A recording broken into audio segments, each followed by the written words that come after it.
बिस्मिल्लाहिर्रहमानिर्रहीम।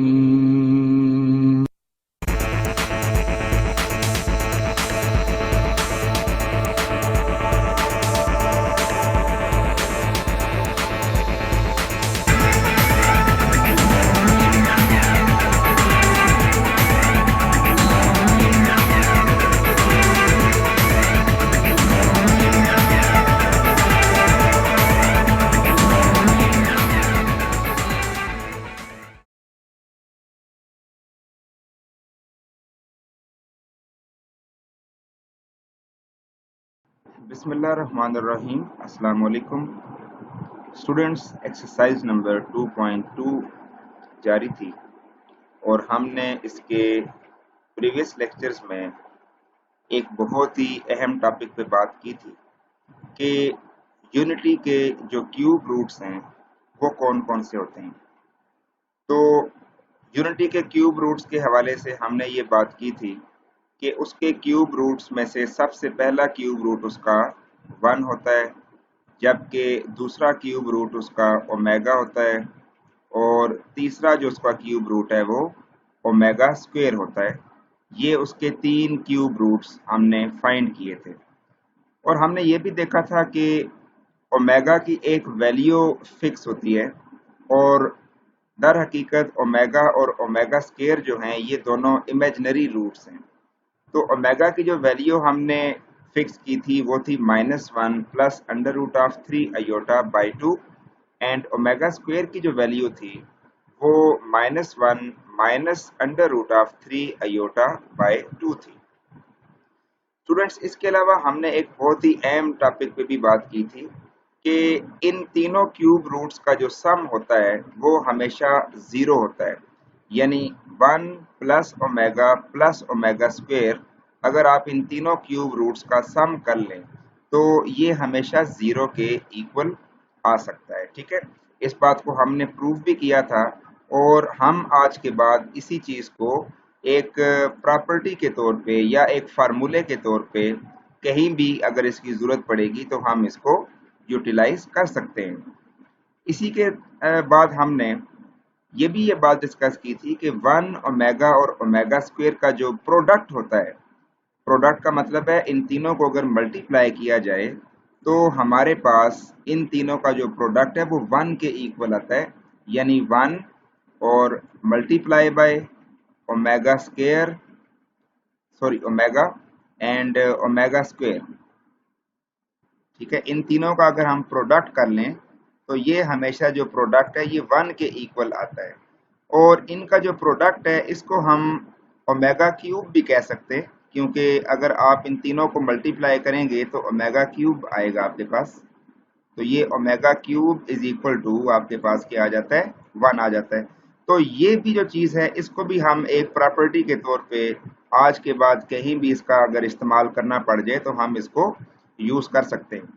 तो आज का जो हमारा लेक्चर है क्वेश्चन नंबर 2, तो इसमें हमें इवेल्युएशन के लिए कहा गया है कि मुख्तलिफ जो एक्सप्रेशंस आपको दिए गए हैं आप उनकी वैल्यू फाइंड करें, उनको सिंप्लीफाई करने के बाद आप उनकी वैल्यू फाइंड आउट करें। और वैल्यू फाइंड आउट करने के लिए हमारे लिए जो हेल्पफुल दो जो प्रॉपर्टीज होंगी वो यही होंगी कि omega cube is equal to 1 and 1 plus omega square is equal to 0। इन्हीं की हेल्प से, इन्हीं की मदद से हमने इनको इवेल्युएट करना है। ठीक है जी। So let's start.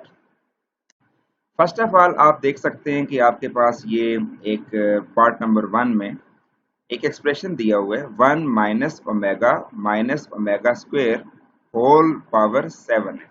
ठीक है, अब अगर इसकी मैं यूं इसको ओपन करने की कोशिश करूंगा तो इसकी जो होल पावर 7 है इसके लिए हमारे पास कोई एक बाकायदा फार्मूला नहीं है, क्योंकि आपको पता है कि पावर 3 तक तो हमारे पास फार्मूला मौजूद होता है, पावर 2 का भी फार्मूला होता है यानी स्क्वायर और क्यूब का, लेकिन इससे हाईएस्ट पावर जो होती हैं उनको फाइंड करने का हमारे पास कोई पेट एक फार्मूला अभी तक इंट्रोड्यूस नहीं हुआ। ठीक है, तो अब हमने इसको किसी डिफरेंट मेथड से इसको ओपन करना है और इसकी वैल्यू फाइंड करके बतानी है। वो क्या तरीका होगा देखते हैं। फर्स्ट ऑफ ऑल हमने ऐसा किया कि 1 आपको पता है कि इन दोनों में से माइनस कॉमन आ सकता है, आपने माइनस कॉमन ले लिया, ठीक है। अंदर रह गया ओमेगा प्लस ओमेगा स्क्वायर। जब आप माइनस कॉमन लेते हैं तो आपको पता है कि अंदर साइन चेंज होता है, तो ये ओमेगा प्लस ओमेगा स्क्वायर आ जाएगा, और वो जो होल पावर थी वो अभी भी स्टिल उसी तरह आ जाएगी, यहाँ पे 7। इसके बाद आप देख सकते हैं कि ये जो आपके पास है 1, यहाँ पे ये सिर्फ 1 होना चाहिए, इसको हम ठीक कर लेते हैं। ये +1 चले हम इसे कर देते हैं, ठीक है। ये जो साइन है यहाँ पे गैर जरूरी तौर पे लगा दिया गया है। इसके बाद स्टूडेंट्स हमने ऐसे किया, ये 1 इसी तरह आ गया। ओमेगा प्लस ओमेगा स्क्वायर को अगर मैं इस इक्वेशन के मुताबिक देखूं तो इस इक्वेशन से ओमेगा प्लस ओमेगा स्क्वायर की जो वैल्यू निकलती है वो -1 फाइंड होती है, ठीक है। आप देखें ओमेगा प्लस ओमेगा स्क्वायर को मैं अगर इसी साइड पे रखूंगा तो ये 1 उधर चला जाएगा, तो ये -1 आ जाएगा। इट्स मीन के ओमेगा प्लस ओमेगा स्क्वायर की जगह पे हम -1 पुट कर सकते हैं। सो हमने इसकी जगह पे -1 पुट कर दिया और होल पावर अगेन उसी तरह 7 आ गई। अब आप इसको 1 + 1 लिखें, पावर 7, 1 + 1 2, और 2 की पावर 7 जो है वो 1 to 8 होती है। सो ये जो है ये हमारे पास इसका आंसर आ गया, जिसको हमने इवेल्युएट कर दिया, ठीक है। तो यहाँ पे एक छोटी सी बात बड़ी अहम है कि ये जो फार्मूला है 1 + ओमेगा स्क्वायर इक्वल टू 0, हम इस फार्मूले की कुछ मजीद फॉर्म्स भी बना सकते हैं, जिनमें से एक फॉर्म ये आपने देखी है omega plus omega square is equal to -1। एक तो ये फॉर्म है। इसी तरह अगर हम कहीं पे चाहें तो हम लिख सकते हैं 1 + omega is equal to omega minus omega square minus omega square. यानी ये भी इसी इक्वेशन में से एक और हमने इक्वेशन डिराइव कर ली है, बना ली है, ठीक है। 1 + omega is equal to minus omega square, ठीक है। इसी तरह अगर कहीं पे आ जाए 1 + ओमेगा स्क्वायर, तो हम उसकी जगह पे माइनस ओमेगा भी पुट कर सकते हैं, ये भी यहीं से बनाया जा सकता है। 1 + ओमेगा स्क्वायर अगर कहीं पे आ जाए तो हम उसकी जगह पे माइनस ओमेगा लगा सकते हैं। ये भी आप देख सकते हैं कि यहीं से ये चीज आई है। इसका मतलब ये है कि ये वाली फॉर्म, उसके बाद ये वाली फॉर्म, उसके बाद ये वाली फॉर्म, ये तीनों फॉर्म्स हम इस्तेमाल कर सकते हैं जहां पे इनकी जरूरत पड़ेगी। और ये तो सारी अगर फॉर्म अगर आपको जरूरत पड़ जाए तो इसकी जगह पे आप 0 भी लगा सकते हैं, ठीक है। तो ये वाली जो चेंज फॉर्म है जो इसी में से बनाई गई है, इनको भी माइंड में रखना जरूरी होता है। ओके जी, अब हम आते हैं पार्ट नंबर 2 की तरफ। पार्ट नंबर 2 में लिखा हुआ है 1 - 3 omega -3 omega square whole power 5। Just like the previous part, हम यहाँ पे भी 3 कॉमन ले लेते हैं और माइनस भी डेफिनेटली कॉमन आ जाएगा, तो अंदर रह जाएगा ओमेगा प्लस ओमेगा स्क्वायर, जिसको हम अगेन इसी इक्वेशन के मुताबिक -1 के इक्वल पुट कर देंगे। फिर उसके बाद माइनस और माइनस प्लस है, 3 1 द 3, फिर 3 + 1 4, और 4 की पावर 5 जब आप लेंगे तो वो 1024 के इक्वलेंट आ जाएगा। स्टूडेंट्स इसके बाद पार्ट नंबर 4 है, जिसमें हमारे पास लिखा हुआ है 2 + 2 ओमेगा -2 ओमेगा स्क्वायर और 3 - 3 ओमेगा + 3 ओमेगा स्क्वायर। अब हमने इसको इवेल्युएट करना है, ठीक है। स्टूडेंट्स अगर हम फर्स्ट ब्रैकेट की बात करें, ये जो आपके पास फर्स्ट ब्रैकेट है ये वाली, जस्ट अ सेकेंड, हाँ जी, ये पहली ब्रैकेट जो है, इसमें अगर आप गौर करें तो जैसे हम पिछले पार्ट्स में कर रहे थे कि इन दोनों में से हम जैसे 2 कॉमन ले लें, तो सोचें कि अगर इसमें से 2 कॉमन लिया जाएगा तो अंदर क्या बचेगा, ओमेगा माइनस ओमेगा स्क्वायर। अब ओमेगा माइनस ओमेगा स्क्वायर की हमारे पास कोई वैल्यू एग्जिस्ट ही नहीं करती, इसकी कोई वैल्यू है ही नहीं, क्योंकि हमारे पास जो वैल्यू है वो ओमेगा प्लस ओमेगा स्क्वायर की है, जो कि -1 होती है। तो यहाँ पे इसका मतलब ये है कि यहाँ से इन दोनों में से 2 को कॉमन लेना ये हमारे लिए फायदेमंद नहीं होगा, क्योंकि 2 कॉमन लेने के बाद आगे क्वेश्चन हमारा रुक जाएगा। हम ऐसे करते हैं कि हम पहली 2 वैल्यूज में से 2 कॉमन ले लेते हैं। अगर हम इन दोनों वैल्यूज में से 2 कॉमन लेंगे तो अंदर रह जाएगा 1 + ओमेगा, और इस तीसरी वैल्यू को हम एज इट इज छोड़ देते हैं। अब पहली दो में से जब हमने 2 कॉमन लिया तो अंदर 1 प्लस ओमेगा रह गया और 1 प्लस ओमेगा की हमारे पास वैल्यू मौजूद है। ठीक है, 1 प्लस ओमेगा की वैल्यू अभी आपको जैसे कि ऊपर बताई गई है कि उसी इक्वेशन में से आप 1 प्लस ओमेगा की वैल्यू भी निकाल सकते हैं। ये जो इक्वेशन आपको दी हुई है ये वाली। ठीक है, अगर मैं यहाँ से 1 प्लस ओमेगा को इधर ही रखूं तो ये ओमेगा स्क्वायर वहां जाके माइनस हो जाएगा। It's mean that 1 plus omega की वैल्यू क्या आ जाएगी, माइनस ओमेगा स्क्वायर। तो वो हम इसकी जगह पे पुट कर सकते हैं। तो आप देखिए कि 1 प्लस ओमेगा की जगह हमने क्या पुट किया, माइनस ओमेगा स्क्वायर। ठीक है, इसका रेफरेंस भी अगर आप जैसे ये रेफरेंस दिए होते हैं, अगर ये सामने इसके आप रेफरेंस दे दें तो वो भी ठीक है। ओके, इसके बाद 2 को जब माइनस ओमेगा स्क्वायर से मल्टीप्लाई किया तो माइनस 2 ओमेगा स्क्वायर आ गया, ये भी माइनस 2 ओमेगा स्क्वायर है। उसके बाद इन दोनों को जब आप ऐड कर देंगे तो माइनस 4 ओमेगा स्क्वायर ये बन जाएगा। अच्छा, ये जो सारा प्रोसेस था ये हमने फर्स्ट ब्रैकेट के साथ देखा। अब हम सेकंड ब्रैकेट को देखते हैं कि उसको हमने कैसे सॉल्व किया। जी, सेकंड ब्रैकेट में अगर देखा जाए तो ये जो तरतीब आपके सामने दी हुई है ये वाली, ठीक है, इसके मुताबिक अगर मैं पहली दो में से 3 कॉमन लेता हूं तो अंदर रह जाएगा 1 माइनस ओमेगा। तो 1 माइनस ओमेगा की वैल्यू हमारे पास नहीं है। इसी तरह अगर मैं आखिरी दो में से 3 कॉमन ले लेता हूं तो फिर अंदर रह जाएगा ओमेगा माइनस ओमेगा स्क्वायर, क्योंकि यहाँ पे बाहर माइनस है तो उसकी वजह से साइन चेंज करना पड़ेगा। ओमेगा माइनस ओमेगा स्क्वायर बचेगा। तो ओमेगा माइनस ओमेगा स्क्वायर की वैल्यू जैसे आपको पहले बताया कि वो भी हमारे पास नहीं है। इसका मतलब यह है कि ना हम पहली दो में से 3 कॉमन ले सकते हैं, ना हम आखिरी दो में से 3 कॉमन ले सकते हैं। तो फिर क्या तरीकाकार होगा? फिर तरीका यह है कि हम इनकी थोड़ी सी तरतीब चेंज करके देखते हैं। हम ऐसे करते हैं कि 3 इसी तरह, ये जो 3 ओमेगा स्क्वायर आखिर में लिखा है इसको हम दूसरे नंबर पे ले आते हैं और माइनस 3 ओमेगा को हम आखिर में ले जाते हैं। अब अगर आप इनमें से 3 कॉमन लेंगे तो 1 प्लस ओमेगा स्क्वायर बचेगा। ठीक है, और 1 प्लस ओमेगा स्क्वायर की वैल्यू हम इसी इक्वेशन में से फाइंड कर सकते हैं। सोचे क्या आएगी, 1 प्लस ओमेगा स्क्वायर अगर यहीं रखें तो ये ओमेगा बीच में से दूसरी साइड पे चला जाएगा, माइनस ओमेगा बन जाएगा, यानी 1 प्लस ओमेगा स्क्वायर की वैल्यू माइनस ओमेगा आ जाएगी। ठीक है, तो लें जी, हमने इसकी जगह पे माइनस ओमेगा लगा दिया और आगे ये जो माइनस 3 ओमेगा ये इसी तरह चल रहा है यहाँ तक। इसके बाद यहाँ पे आके ये माइनस 3 ओमेगा और माइनस 3 ओमेगा ऐड होके माइनस 6 ओमेगा बन जाएंगे। अब हम इन दोनों ब्रैकेट्स को इकट्ठा करते हैं यानी मल्टीप्लाई करते हैं। तो अब आप देख सकते हैं कि माइनस 4 ओमेगा स्क्वायर और जब इसको मल्टीप्लाई करेंगे तो 24 ओमेगा क्यूब बनेगा। और ओमेगा क्यूब की वैल्यू फर्दर आपको पता है कि 1 होती है, ये रेफरेंस दिया हुआ है, इसकी जगह 1 लगाया तो 24 बनता 24।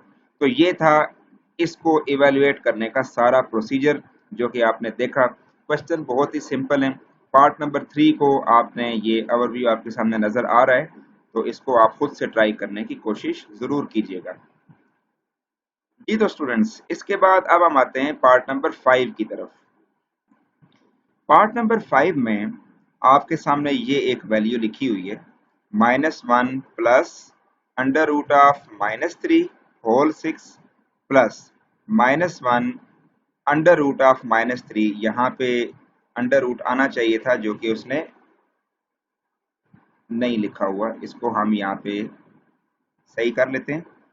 ये था जी -1 माइनस फिर माइनस अंडर रूट ऑफ 3, यानी कि ये जो 3 है ये अंडर रूट के अंदर है और इसके पीछे माइनस भी है। ठीक है, अच्छा स्टूडेंट्स एक बात याद रखें कि अंडर रूट ऑफ -3 अगर लिखा होगा, अंडर रूट ऑफ -3 अगर लिखा हुआ है तो इसका मतलब है कि ये अंडर रूट ऑफ 3 अयोटा लिखा जा सकता है। इसकी डिटेल्स आप गुज़िश्ता लेक्चर्स में जाके चेक कर सकते हैं, वहाँ पे इसको बताया गया था। वैसे भी सिंपल सी बात है कि अगर रूट के अंदर माइनस आ जाता है तो उसको हम अगर ख़त्म करते हैं तो उसके बदले में अयोटा लगाना पड़ता है। ठीक है ना, तो ये अंडर रूट ऑफ 3 अयोटा लिखा जा सकता है। इट्स मीन दैट कि ये जो सारी वैल्यू है ये -1 plus under root of 3 iota की पावर 6 है, plus -1 minus under root of 3 iota की पावर 6। ठीक है, तो अगर आप ऐसे अयोटा नहीं लिखना चाहते तो वो भी आप लिख लेते हैं, या वो नहीं लिखना चाहते तो ये लिख लेंगे, यानी इन दोनों में कोई फर्क नहीं है। इसको आपने ध्यान में रखना है, ठीक है। बेशक ये लिखें या ये लिखें, ठीक है। अच्छा, अब हमने ऐसे करना है कि ये जो आपके पास वैल्यू लिखी हुई है, इस वैल्यू को अगर हम थोड़ा सा गौर करें तो ये ओमेगा के इक्वल बन सकती थी, लेकिन अगर इसके नीचे 2 भी होता तो, अगर इसके नीचे डिवाइडेड बाय 2 हो रहा होता तो फिर ये सारी वैल्यू ओमेगा के इक्वल आ सकती थी, लेकिन 2 नहीं है। तो हम ऐसे करते हैं कि इसमें जो कमी है उसको पूरा कर देते हैं, यानी नीचे इसके 2 लगा देते हैं। लेकिन जब आप नीचे 2 लगाएंगे तो फिर बदले में एक 2 ऊपर भी लगाना पड़ेगा, यानी जिसे हम मल्टीप्लाई डिवाइड करना कहते हैं। अगर 2 नीचे लगा रहे हैं तो 2 ऊपर भी लाजमी आपको लगाना पड़ेगा, यानी मल्टीप्लाई करना पड़ेगा। सो अब ये जो चीज है ये वाली यहां से लेके ये जो सारी फॉर्म बन रही है, ये सारी फॉर्म ओमेगा के इक्वल बन गई है। 2 इसी तरह आएगा और इसकी जगह पे हम ओमेगा लगा देंगे और ये जो पावर 6 है ये इसी तरह यहाँ पे आ जाएगी। सेकंड ब्रैकेट में भी आप देखें कि इधर भी 2 की कमी थी, तो अगर 2 नीचे होता तो ये ओमेगा स्क्वायर की वैल्यू बन रही थी। 2 हम अगर पूरा करना चाहते हैं तो एक 2 नीचे भी लगाएंगे, एक 2 ऊपर भी लगाएंगे। तो अब आपके पास ये जो चीज़ है ये वाली, ये सारी बन रही है ओमेगा स्क्वायर के इक्वल, ये ओमेगा स्क्वायर बन जाएगी। तो 2 इसी तरह 2 ओमेगा स्क्वायर और पावर क्या आ जाएगी, 6 आ जाएगी जी। तो स्टूडेंट्स इसके बाद अब 2 का अगर 2 की पावर 6 ली जाए तो वो 64 आ जाएगी और ओमेगा 6 आ जाएगा। देन 64 ओमेगा की पावर 12 आ जाएगी, 6 टू द 12। इसके बाद 64 अगर कॉमन ले लें तो अंदर ओमेगा की पावर 6 प्लस ओमेगा की पावर 12 आ जाएगी। अब ओमेगा की पावर 6 को हम ब्रेक करना चाहते हैं तो हम इसको ओमेगा क्यूब का स्क्वायर लिख सकते हैं, और इसी तरह 12 को हम ओमेगा क्यूब की पावर 4 लिख सकते हैं। ये बात ध्यान में रखिएगा कि जब आप इसको ब्रेक कर रहे हों तो ब्रैकेट के अंदर ओमेगा क्यूब लाजमी बनना चाहिए। उसके बाद ओमेगा क्यूब के फर्दर जो अगली पावर है वो आपको खुद समझ आ जाएगी। जैसे कि अब ये 6 थी तो ओमेगा क्यूब हमने अंदर रखा, अब ओमेगा क्यूब का जो 3 है इसको किससे मल्टीप्लाई करेंगे तो 6 आएगा, वो आपको खुद समझ आ जाएगी कि बाहर हमने पावर कौन सी रखनी है, ठीक है। तो यूं आपने इसको ब्रेक किया। ओमेगा क्यूब की वैल्यू 1 है, उसका ऊपर स्क्वायर है, यहाँ पे भी ओमेगा क्यूब की वैल्यू 1 ऊपर पावर 4, 1 प्लस 1 2 हो जाएगा और 64 मल्टीप्लाई बाय 2 128, ये आपका इसका आंसर आ जाएगा। इसके साथ ही हम पार्ट नंबर 5 तक आज का लेक्चर एंड कर रहे हैं। उम्मीद करता हूँ कि आपको आज की तमाम क्वेश्चन प्रोसीजर समझ आ चुके होंगे। इनको अपनी प्रैक्टिस में लाजमी रखिएगा। मुझे इजाज़त दें, अल्लाह हाफिज़।